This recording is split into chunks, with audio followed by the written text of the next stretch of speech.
Hello students, welcome to Mehta online digital classes.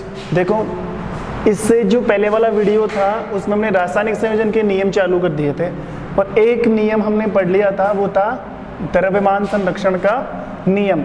अब जो second नियम है वो है स्थिर अनुपात का नियम। ये जो दोनों नियम दिए थे मैंने बात की थी, एक तो लेवेसियर और एक जोसेफ प्राउस्ट ने। तो फर्स्ट नियम तो हम स्टडी कर चुके हैं और सेकंड नियम है स्थिर अनुपात का नियम।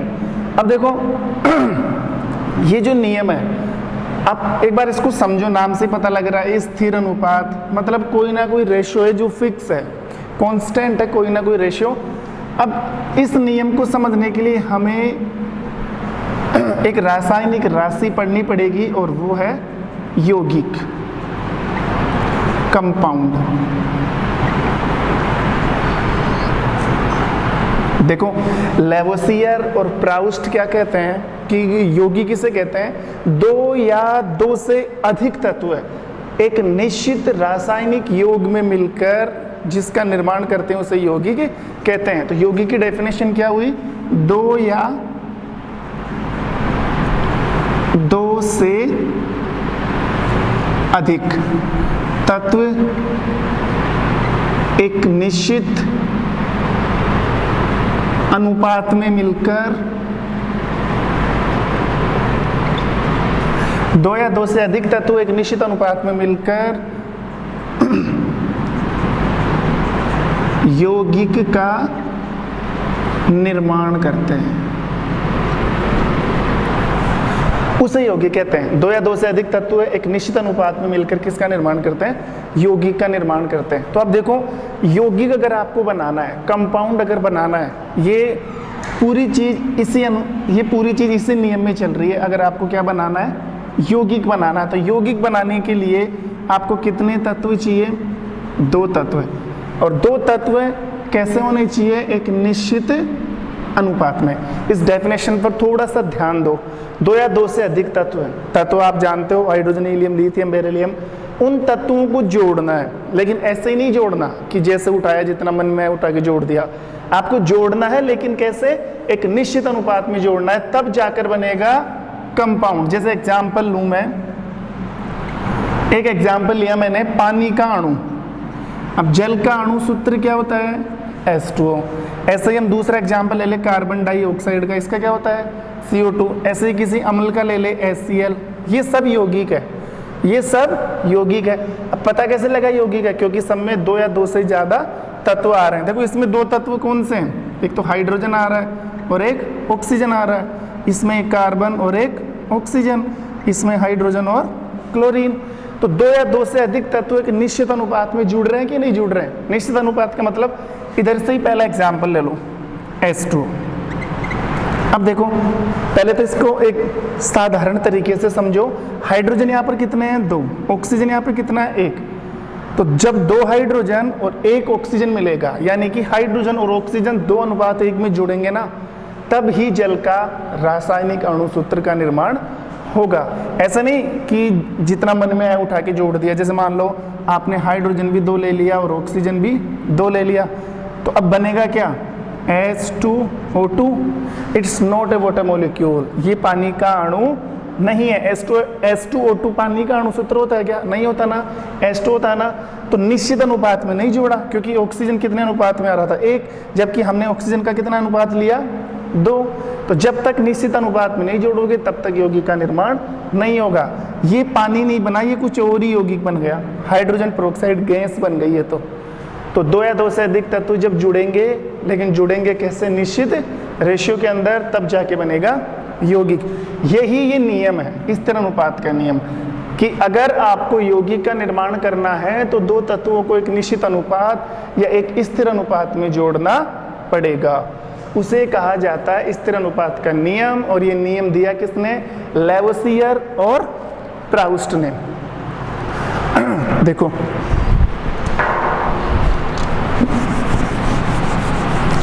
जैसे एक और एग्जाम्पल ले हम, इसको ढंग से समझे। H2, ये अभी मैंने बताया, ये क्या है? जल का अणु सूत्र। अब हाइड्रोजन और ऑक्सीजन में, इस अणु सूत्र में हाइड्रोजन और ऑक्सीजन का द्रव्यमान कितना है। जैसे अब हाइड्रोजन का परमाणु भार कितना होता है 1, ऑक्सीजन का परमाणु भार कितना होता है 16। अब ये परमाणु भार क्या चीज आ गई, तो देखो परमाणु भार आप अभी नहीं समझ सकते, परमाणु भार का मैं अलग से वीडियो डालूंगा इसी चैप्टर के अंदर, तब समझ में आएगा। हाइड्रोजन का परमाणु भार 1, ऑक्सीजन का परमाणु भार कितना होता है 16, ठीक है। अब देखो यहाँ पर हाइड्रोजन कितने हैं 2, एक हाइड्रोजन का 1 तो 2 का कितना हो गया 2, तो ये हाइड्रोजन और ऑक्सीजन यहाँ पर 2 अनुपात 16 में जुड़े हुए हैं। यहाँ से आप इसको कट करोगे तो 1:8 आएगा। मतलब अब इस बात का टोटल निचोड़ है, टोटल निचोड़ ये है कि जल के अणु सूत्र में हाइड्रोजन और ऑक्सीजन 1:8 में जुड़े हुए हैं। अगर आप ये अनुपात बिगाड़ोगे तो जल के अणु सूत्र का निर्माण नहीं होगा। जैसे मान लो आपको 9 ग्राम जल बनाना है, आपको क्या बनाना है 9 ग्राम जल। अब इस 9 ग्राम जल के अंदर 1 ग्राम तो होगी हाइड्रोजन, 1 ग्राम तो क्या होगी हाइड्रोजन, और 8 ग्राम क्या होगी ऑक्सीजन। 1 ग्राम हाइड्रोजन और 8 ग्राम ऑक्सीजन मिलेंगी तभी तो 9 ग्राम क्या बनेगा, जल का अणु बनेगा या जल बनेगा। तो 1:8 में हमने क्या तैयार किया H2O। ऐसे ही दूसरा रासायनिक सूत्र बनेगा, ऐसे ही तीसरा चौथा ऐसे। तो कहने का मतलब ये है 2 तत्व या 2 से ज़्यादा तो जुड़ेंगे, लेकिन उनका अनुपात क्या होगा निश्चित होगा। अनुपात क्या होगा निश्चित होगा, अनुपात क्या होगा स्थिर होगा। इसे कहते हैं स्थिर अनुपात का नियम। I hope what was understood, अच्छे से आपको समझ में आया होगा। अब देखो आगे बढ़ते हैं। अब आगे का जो टॉपिक है, आगे का जो टॉपिक है वो है डाल्टन के द्वारा परमाणु के विषय में दिए गए कुछ सिद्धांत या कुछ अभिग्रहित बिंदु। कहने का मतलब ये है कि हमने एटम के बारे में जानकारी ली थी। एटम के बारे में सबसे पहले बताया किसने, महर्षि कणाद, और उसी समय 2 ग्रीक दार्शनिकों डेमोक्रिट्स और लीसुपियस, उन्होंने एटम को परिभाषित भी किया और उनका नामांकन भी किया। अब जो मैं क्वेश्चन बता रहा हूं, जैसे एक क्वेश्चन तो आएगा कि परमाणु की संकल्पना किसने दी, सबसे पहले परमाणु की जानकारी किसने दी, तब तो आंसर है महर्षि कणाद। और दूसरा जो क्वेश्चन बनेगा, दूसरा क्वेश्चन ये है कि परमाणु के खोजकर्ता, मतलब परमाणु की जो बेसिक डिटेल, जो बेसिक इंट्रोडक्शन एटम का जो हमारे सामने लेकर आए वो थे सर जॉन डाल्टन। और उसी डाल्टन की राय पढ़ने जा रहे हैं किसके लिए, परमाणु के लिए, ठीक है।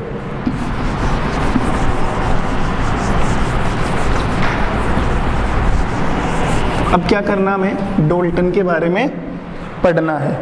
देखो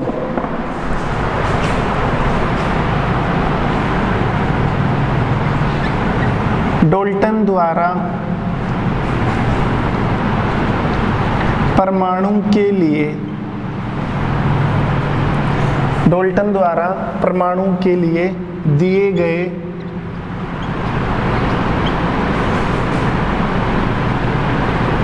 मुख्य बिंदु।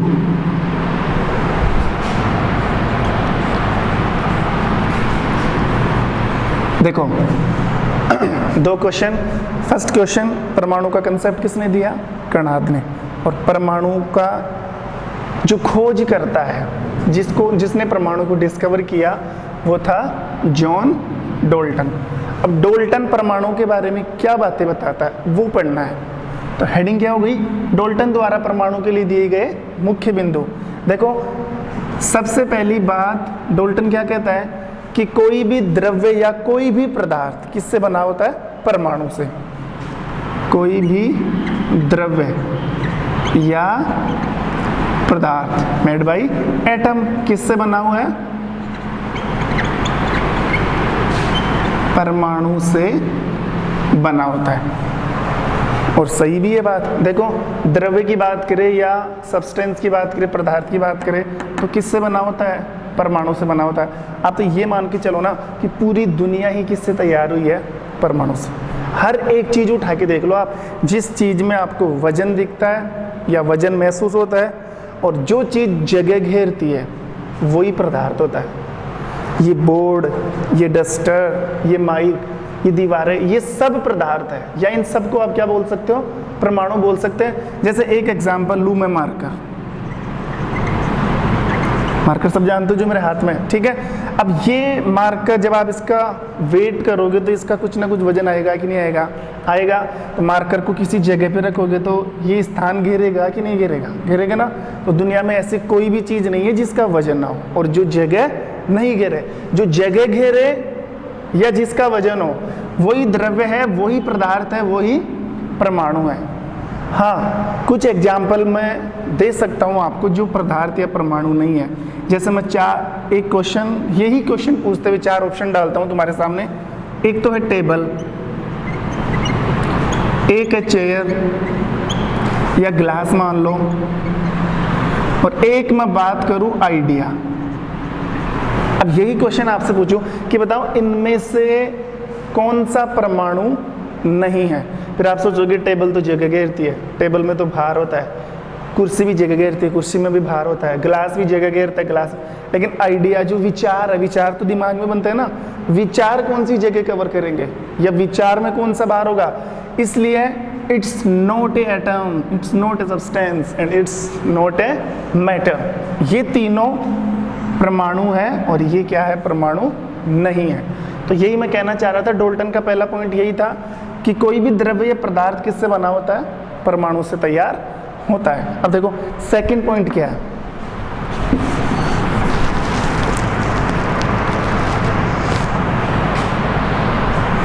सेकंड पॉइंट क्या है डाल्टन का।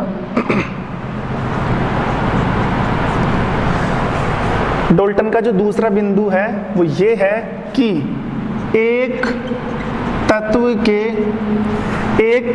के सभी परमाणुओं के, एक तत्व के सभी परमाणुओं का द्रव्यमान एवं रासायनिक गुण कैसे होते हैं, समान। बिल्कुल सही बात है, ठीक है। एक तत्व के सभी परमाणुओं का द्रव्यमान और रासायनिक गुण कैसा होता है, सेम होता है। जैसे एग्जांपल लो, कोई भी एक तत्व ले लो, जैसे ऑक्सीजन ले लो। अब ऑक्सीजन का एटॉमिक नंबर कितना है, 8 नंबर पे आता है। अब इस ऑक्सीजन में बहुत सारे परमाणु हैं। आप ये मान के चलो इस ऑक्सीजन में कितने परमाणु है, 8 परमाणु, 8 नंबर पे आ रहा ना। तो इस ऑक्सीजन में 8 परमाणु है। अब वो जो 8 परमाणु है ना ऑक्सीजन के, उन सब का द्रव्यमान बराबर है और उन सब के रासायनिक गुण बराबर है।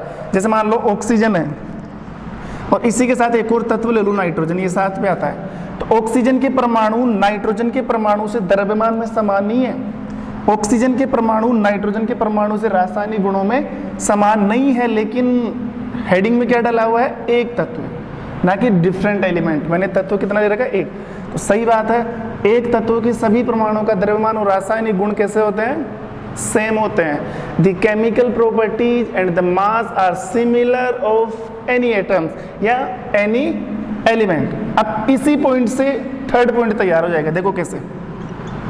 तीसरा पॉइंट ये है कि बस एक को हटाना है, विभिन्न लगाना है। विभिन्न तत्वों के परमाणुओं का द्रव्यमान और रासायनिक गुणधर्म समान नहीं होते हैं, वो तो हमने अभी समझा।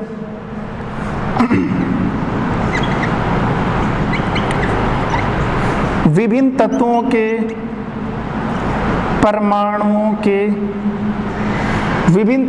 परमाणुओं का द्रव्यमान एवं रासायनिक गुणधर्म असमान होते हैं। देखो एक तत्व की बात करोगे ना तो उसके सारे परमाणु एक जैसे होते हैं, और अगर आप अलग अलग तत्वों की बात करोगे, आप अलग अलग तत्वों की बात करोगे, जैसे हाइड्रोजन है और ये हीलियम है, या अगर नंबर 10 की बात करें नियोन है, तो हाइड्रोजन के परमाणु नियोन से मैच नहीं होंगे। सीधी सी बात है, ये 1 नंबर पर है और ये 10 नंबर पर है, तो परमाणुओं में बहुत सारा फर्क आ गया, द्रव्यमान में फर्क आ गया, उनके गुणधर्मों में फर्क आ गया, ठीक है। ऐसे ही मान लो जैसे Fe है, लोहा है, ये ऑक्सीजन है, तो इनमें बहुत सारा फर्क आ गया, ये धातु है और ये अधातु है। तो सीधी सी बात है, एक तत्व के अगर परमाणु होंगे तो समान होंगे, और अगर आप तत्व अलग अलग ले रखा है तो उन तत्वों के परमाणुओं का द्रव्यमान और उनकी केमिकल प्रॉपर्टीज क्या होगी, डिसिमिलर, यानी कि असमान होगी। ये 3 पॉइंट डाल्टन के। नंबर 4 देखो, नंबर 4 पर जो पॉइंट है वो ये है कि सभी द्रव्य या पदार्थ किससे बने हुए परमाणु, ये फर्स्ट पॉइंट है। और परमाणु अविभाजित कण है, परमाणु अविभाजित कण है, मतलब परमाणु को तोड़ा नहीं जा सकता। ये तो हमने फर्स्ट लेक्चर में ही तैयार कर लिया था कि अगर किसी भी द्रव्य या पदार्थ को तोड़ते जाओ और एंड में जो अनडिवाइडेड पार्टिकल जो तुम्हारे पास रिमेनिंग रहेगा, शेष रहेगा, वही क्या होता है, परमाणु होता है। Finally the last topic of Dalton. अब देखो, डाल्टन का जो लास्ट पॉइंट है वो यही है, ये कोई अलग से उसने पॉइंट नहीं दिया, वो यौगिक के बारे में बताया। लास्ट पॉइंट क्या था इसका, यौगिक का। तो डाल्टन भी वही बात बता रहा था जो प्राउस्ट ने बताया या जो लैवोसियर ने बताया कि 2 या 2 से अधिक तत्व एक निश्चित अनुपात में जुड़कर किसका निर्माण करते हैं, यौगिक का। 2 या 2 से अधिक तत्व निश्चित अनुपात में जुड़कर किसका निर्माण करते हैं, यौगिक का निर्माण करते हैं। ये लो, ये 5 पॉइंट दिए किसने, डाल्टन ने। तो ये हो गए डाल्टन के द्वारा दिए गए मुख्य बिंदु। एक बार मैं इसको वापस रिवाइज करा देता हूँ। द्रव्य या पदार्थ परमाणु से बने होते हैं। एक तत्व के सभी परमाणुओं का द्रव्यमान और रासायनिक गुणधर्म क्या होते हैं, समान होते हैं। विभिन्न तत्वों के परमाणुओं का द्रव्यमान और रासायनिक गुणधर्म क्या होते हैं, समान होते हैं। परमाणु अविभाजित कण है। यौगिक 2 या 2 से अधिक तत्व एक निश्चित अनुपात में मिलकर किसका निर्माण करते हैं, यौगिक का। तो ये थी एटम के विषय में राय किसकी, सर जॉन डाल्टन की। अब जो आगे का टॉपिक है वो ये है कि देखो, अगर मैं तुमसे क्वेश्चन करूं कि एलिमेंट के सिंबल क्या होते हैं, तो आपको हो गया हाइड्रोजन का H, हीलियम का He, लिथियम का Li, या ऑक्सीजन का O है, नाइट्रोजन का N है, ऐसे। लेकिन आधुनिक समय में 1800 के आसपास की बात है, उस समय जब सबसे पहले जो एटम की स्टडी करने आया था डाल्टन, उस समय ये परमाणु के या ये जो जितने भी तत्व थे उनके सिंबल नहीं थे।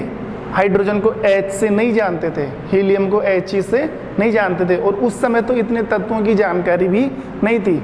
लेकिन उस समय में पुरातन समय की बात करें हम, तो उस समय में इन तत्वों को कैसे जाना जाता था, इनका सिंबल क्या होता था, वो सारे सिंबल किसने दिए थे, डाल्टन ने। वही हम आगे पढ़ने जा रहे हैं। ठीक है, आगे का टॉपिक देखो।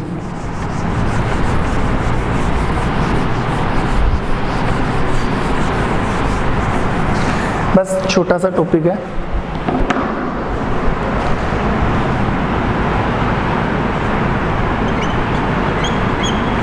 डाल्टन द्वारा दिए गए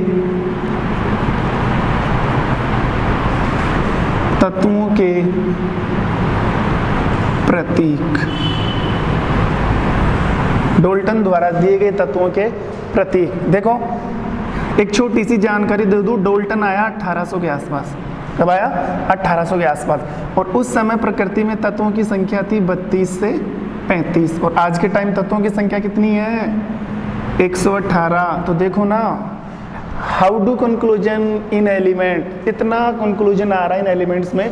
उस समय तत्वों की संख्या कितनी थी, 32 से 35, और आज तत्वों की संख्या कितनी है, 118। और 118 तत्वों को 3 मिनट में बोला जा सकता है। ये वीडियो डालूंगा मैं आगे।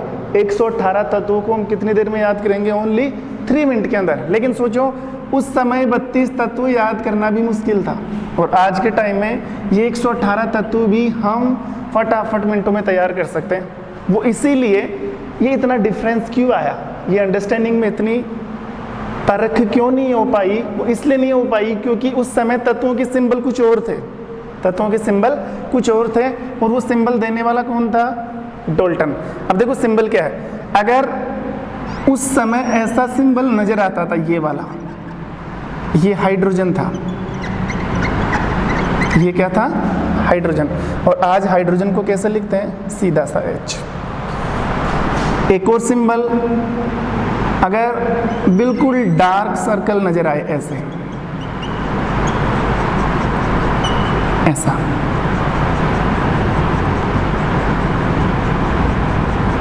अगर बिल्कुल ऐसा डार्क सर्कल आए, that is called carbon by Dalton. ये किसका प्रतीक है? ये प्रतीक है कार्बन का। और आज के टाइम में कार्बन को कैसे लिखते हैं? C से। एक सिंबल ये हाइड्रोजन का, एक सिंबल ये कार्बन का। और बिल्कुल अगर आपको ऐसे एक खाली गोला मिले, ये किसका सिंबल? ऑक्सीजन का। और आज के टाइम में ऑक्सीजन को किससे लिखते हैं? O से। अगर एक सर्कल के अंदर प्लस का निशान दिखे, दैट इज कॉल्ड सल्फर। अगर एक सर्कल के अंदर आपको ऐसे मर्सिडीज का लोगो मिले इस टाइप का, तो ये है फॉस्फोरस। ये क्या है? फॉस्फोरस। अगर गोला बना के बीच में लिखा हुआ C, that is called copper. गोला बना के बीच में लिखा हुआ L, ये है लेड, शीशा। अगर गोला बना के ऐसे छोटे छोटे डॉट डॉट डॉट डॉट लगे हुए, ये मरकरी, पारा। देखो ये जो सिंबल दिए गए हैं डाल्टन के द्वारा, डाल्टन उस समय ऐसा नहीं जानता था कि हाइड्रोजन को किससे बोलते हैं ऐसे, वो जानता था हाइड्रोजन को किससे जाना जाता है ऐसे। कार्बन का सिंबल उसने क्या दिया? एक डार्क सर्कल। ऑक्सीजन का सिंबल एक खाली सर्कल। सल्फर का प्लस, ये मर्सिडीज की तरह। ऐसे कुल मिला के उसने जितने भी तत्वों के सिंबल दिए वो उस समय पुरातन के सिंबल थे। और ये बात है कब की? 1800 की। तो अगर आज भी ऐसे चलते तो काफ़ी दिक्कत आती केमिकल फॉर्मूला बनाने में, पॉसिबल ही नहीं हो पाता। तो ये डाल्टन के द्वारा दिए गए कुछ तत्वों के सिंबल थे। अब हम आगे वाला जो टॉपिक है वो हम कैसे पढ़ेंगे? आगे का जो टॉपिक है उसकी हेडिंग यही होगी कि देखो, अगर पुरातन समय की बात करें तो तत्वों के सिंबल थे ये, लेकिन अब तत्वों के सिंबल ये नए कैसे पड़े? हाइड्रोजन का H कैसे हुआ? हीलियम का He कैसे हुआ? ये जानकारी ही हमारा अगला टॉपिक होगा। और वो जानकारी देने वाला कौन था? बर्जीलियस, जो कौन से मेथड पर काम करता है? IUPAC पे। वो हम पढ़ेंगे नेक्स्ट क्लास में। तब तक के लिए thank you, have a nice day.